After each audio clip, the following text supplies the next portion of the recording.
All right, here we go. Here we go. Alan Lau in the center of the ring. The cage is being locked. Let's get Battle 8 underway.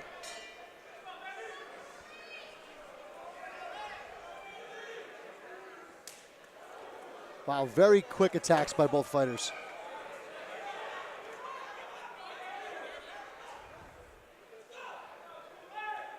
Still, Andreas is as calm as possible in the center of the ring. A good cage control. See how he's cutting the cage off? That shows you that he's well versed in fighting already, only with his 2 fights. See how he's staying in front of him so his back's up against the cage?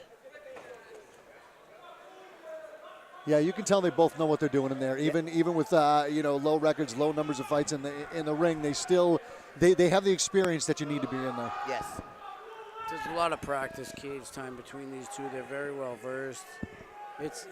Well, like you said, coming from 2 very skilled camps does help.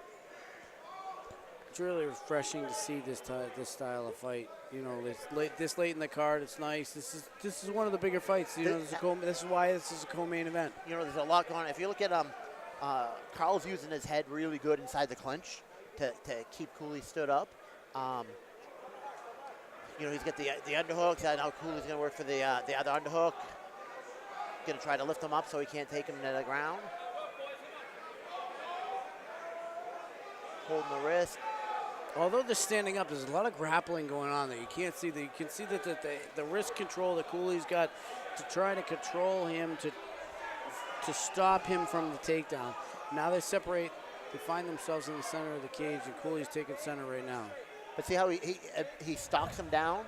He's putting his back up against the cage. So, you know, Carl's going to feel a little claustrophobic at points. You know, with the back against the cage, I can't move. I'm kind of stuck. So, you know, even though 2 fights into it, this is very, very high level striking techniques right here.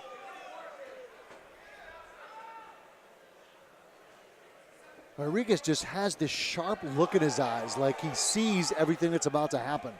Still doesn't flinch. Okay, that might have made him flinch.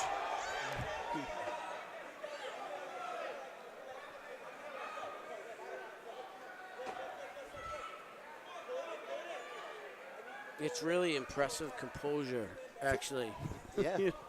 Not a smirk on the face. He slowly walks in. He clinches. He brings them in. It's something else to watch. If you watch too, though, and there's a lot going on with the arms and stuff, but watch the heads too. You know, see how the looking in. That's known for Greco-Roman's really big on that. You know, and I remember I was training with Randy Couture, and he talked about looking into the air, look in the air to keep the person stood up so you could get the legs to drop underneath them. Alan now telling the guys to get to work right now. Not enough activity to make him happy. And, you know, to credit Carl Langston, he's doing an excellent job. You know, he just turned Cooley on the cage. He's now in control of the situation where, you know, he was in a bad position. We're seeing a really, really high-level fight that should be almost a professional fight at this point. It is a professional fight. It is a professional. But what you know what I'm interested in this though too. Edit that, Scott. Is you know, Cooley, you know, he's had a couple quick finishes and stuff like that. So I'm interested to see him go in the other rounds and see, you know, the second round. How's he react coming off the stool? You know, does he feel as confident, as loose? And I mean, obviously he's calm and collected, but you know, Carl's doing actually a really good job. You know, moving.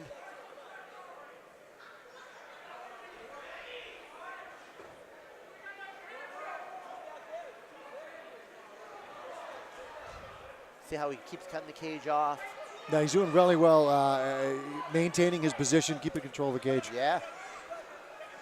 Looks like he's double unders. He's got, and this right here, when you have somebody up at the cage, it's actually hard to take somebody down against the cage. You know, yeah, pull him off. There you go. Pull him off, and that's where the takedowns happen. See, this is all great information because watching this as an uneducated fan, you don't know what's going on. And it's like, how is there all this information going on? Right, when it doesn't seem like they're moving It doesn't anywhere. seem like there's a whole lot for the uneducated fan. It's like, well, there's kind of a lot of hugging and going on and stuff. And you can hear us talk about, hand position and posture and the way that they're moving. And there is so much going on at a high level that you just don't understand that some of the guys like Tim and BJJ Blackwell can talk about and can entertain us with to help us understand the game. Wilson, here comes a good point right now. After a fight like that where nobody really had a clear advantage, who do you think took that round? I would say, Cooley, because he controlled the cage. And I think that's the only difference. I think striking-wise, they were both good. I think grappling-wise, like clinch work, they were both good. But Cooley kept his, the other one, his back against the mat. I'm in the cage, and I think he won it. But you never know what they see. That's my opinion. What they say about opinions. Absolutely, but there wasn't a lot of activity in that round. Nobody ever gained a good advantage at some point. So if you're in the corners right now, are you telling the fighters to go out a little differently into round two? What I would recommend both of them actually is start putting fakes together with some combination and start mixing it up a little bit. I think really this was two really good fighters feeling each other out a little bit in the first round. They're still pretty new to the pro, and the jump from 3 minutes to 5 minutes is a huge difference. Absolutely. So I don't think they exhausted too much. Both fighters still seem to be breathing relatively normal. Yeah, that clinch work is tiring though. That clinch work Absolutely. is tiring.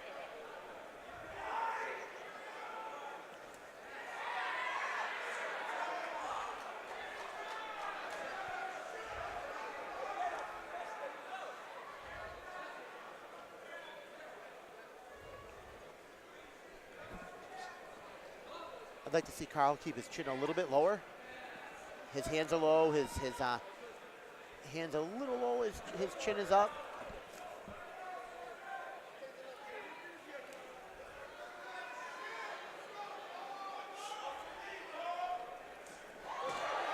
Nice sprawl. Oh, that didn't last long. Nice shot, nice sprawl. Yeah, that was a beautiful both on par. And then they both came up striking, one with the knee and one with a punch.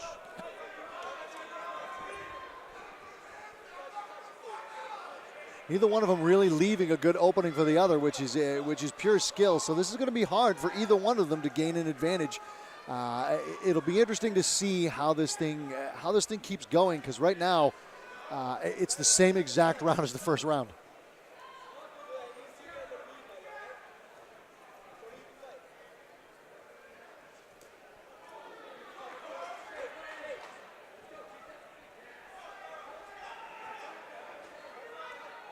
I think what we're seeing here is there's a lot of ring time between these guys, amateur and in practice, and as we get further into their career, you're going to see that these guys are going to have very good records as we go on into the career.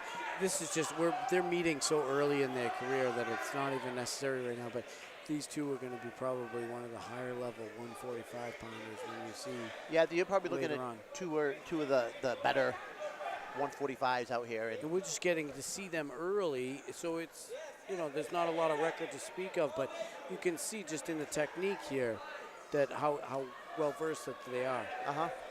And I know everybody gets a little bit shy about, it's pro now, it counts and everything, but looking in the corner, I believe Rob Font lost his first pro fight.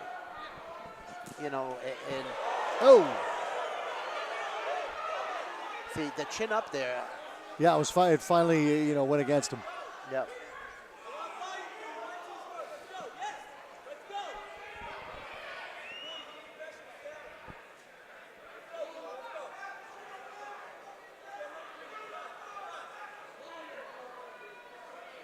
Yeah. Now see, now they're starting to move the head a little bit more because they have to fake. If you simplify sparring, really or fighting, it's where and when. Where are they coming from? When are they coming? And the more you can move, and the more you can move your head, just hides your movements. A little bit of fakes in there.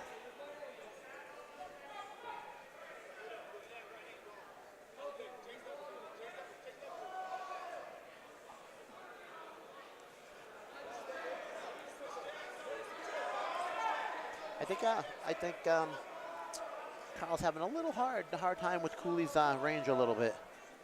You'll see he's just outside the punching range. He's lunging in with his hook punches, and it's kind of messing up his timing.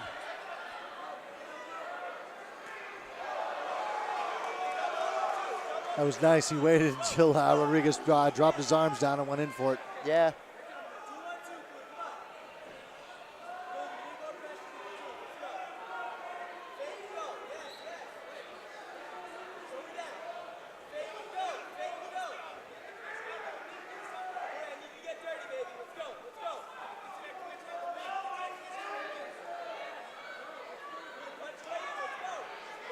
Yeah, I don't like Cooley dropping his hands there. A lot of fighters will back out, take a few steps out, and drop their hands and shake them out a little bit, which is all natural. But you know, to keep him right there is almost showing that he's not respecting the power. Absolutely agree.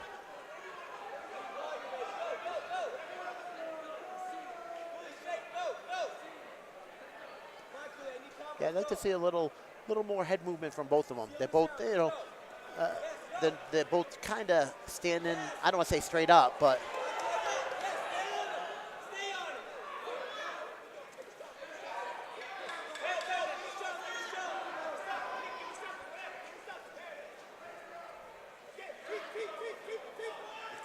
Cooley's very good at keeping out of the harm's way. You can see that he, within an inch, he's moving without getting hit. I don't know that I don't know how many times he's got hit in the whole fight. I think it's the range, though. You know, I think he's keeping in his punching range, where we saw a lot of fights already today, where you had the shorter, stockier fighter that had to close it against a bigger fighter. And he's doing a great job keeping him out of range, you know, keeping him backing up. If you notice, Kyle is backing up a lot, right? He's moving around.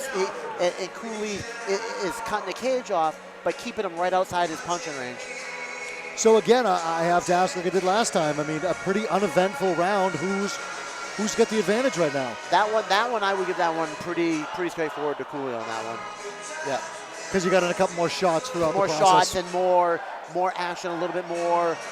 He was more active that time. You know, maybe not as active as the whole crowd wants to see him or what we want to see him. Yeah. But you know, this is actually a very technical fight on two very technical fighters, and I could really see this. This could have happened down the, you know, a year and a half, 2 years down the road, and one would be, you know, 9-0, the other one would be, you know, 8-1. Fair enough. All right, round 3 is underway right now. Both fighters seem a little more active right now. Their corners were probably telling them, like, look, guys, we need to move it one way or the other. Well, you know, you can't say anything for certain, so I would tell them that you got to come out and you got to, you know, you got to finish this. Right, because what if the judges aren't seeing these little things that we're seeing? That's right. You know, we got the one view, we got the monitor, we got for you know, if we can't see one side, we'll look at the other side. So right. You're right. There's a lot. There's so much to play into it. You know, we're 8 bouts into it. Are the judges getting tired? I mean, it's very possible. You know, are they just kind of looking to pick somebody to win at this point? Although the last 2 were pretty quick and painless. But you know, at any nice point, tie up. You never know. Wow, way to find your opening. Again, you know, I would pull him off the cage with the trip.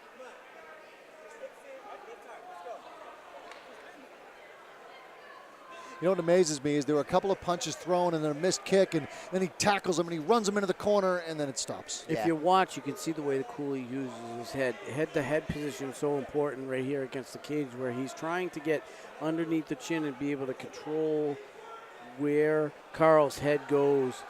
And you can see now he got a little loose, so Carl was able to turn the position and be able to hold him against the cage. But Carl, and now you can see now Carl's trying to dip the head. If you can get underneath that chin, it's so important. But Cooley's not. See here, and he turns it around. He's got double unders here. Cooley's got to turn him off. I would turn him off the back. We can hear his corner man, Tyson Chartier, is asking for the trip. He's saying trip him right here in the corner. He wants to be able to control this area. Carl did a good job pummeling, getting the underhook. and turning Cooley's back up against the cage. Good pressure. You know, it's really, really hard to take somebody down in this position. See how far his hips are back? You know, with his hips far back like that, Cooley up against the cage, it's really hard. You know, he's really got to get his hips in. There's no power there, right? Yeah. You're really reaching with your arms, and the person's away from you. And late in the round, it's going to be hard to be able to lift a guy at that. Yes. Yeah, Cooley's going to use that left hand. That's a whizzer. He just let it go, but he's got to work on lifting him up. I like how Carl's busy, though. He's throwing the knees. He's trying to stay busy, showing that he's trying to get something. He's trying to going soften anything up to give him an advantage. All right, let's get oh, nice. But again, see how far his hips are back, his head is down. You know, he's going to try to pull him away, but, you know, Cooley's set. He's got the track stance. See Cooley's track stance side. We call it the cage is hot, so you never want to have your back up against the cage. So you turn your side, you widen your stance so you can't put the legs together or lock the hands under the butt. You know, Cooley's doing a great job defending. The only problem is, you know, this is cage control, and Carl's doing a good job with the cage control. And the little nuisance shots at knees and that he has in there. He's definitely, as Dan said, it's staying active right now, trying to find any opening, any holes, softening any spot he can. Because again, we've said it 100 times, you still really don't know 100% who's winning right now. Right. See, I feel like the objective here, Andres is up, in my opinion, in two rounds to none. If he loses this round, it's not a make or break. He still wins the fight. He can lose this round, but he just has to survive. He's surviving by he's got his track stance. He's controlling. He's got hand control. He's in control of the whole fight right now. And now you can tell, like Tim said, that Carl's reaching. He's reaching to try to make things happen. Carl really needs to look for a knockout or a submission here. It's the only way he's going to win this fight. And I would agree with you there, but sometimes you don't know. You don't know what the judges are seeing. You know, so the first and second round, I give them both to Cooley too, but the first round, you don't know. We missed there was a big right hand. We're coming up on 10 seconds. Big right hand by Andreas. Looked like it rocked Carl, but Carl's kind of gained his composure now, but there it is. There's round 3. Now, it seems like Cooley seems to be a little upset with himself. Obviously could be because he didn't do what he wanted to do throughout this fight. He's looking for a finish. You can see he's coming over to Tim for a little bit of advice, if you can see. I would too. If after all this commentary, I think I would too. They said he can't. I said Cooley comes over to you for a little bit of advice. I said I would have too. What can you let us in on what he said? He said, what do you think? 1-1? It's always something weird. Yeah. It's always came over and he was giving us something weird the last time. But, you know, obviously he had a good game plan coming in. He kept the distance. But, man, you got another person across the cage trying to stop you from doing what you want to do. Right. And they're trying to put their will on you. And you know, a lot of people should really study this fight because there was a lot going on in this fight that was really good. Right, and again, we'd said it that nobody really sees that as a regular paying fan looking for, you know, someone dominating something in a knockout and stuff. That's not a big deal. For an actual MMA fighter or enthusiast, that was a very technical fight, and no matter who gets the win on this one, they both did their job. Yeah, they both held each other, and nobody got hurt. Nobody took total giant advantage at any point in time in the entire fight. So well fought by both fighters. Yeah, you know, a lot of people, they want to see the replay of the Jeff Silva fight where he got cut. Blood shooting out of his head. Out of the face, stitched up in the cage, you know. That's what they want to see. But this was, to me, was a very enjoyable fight. There was a lot going on. And both these guys are really good, you know. All right, here we go. Let's go to the center of the ring for the results.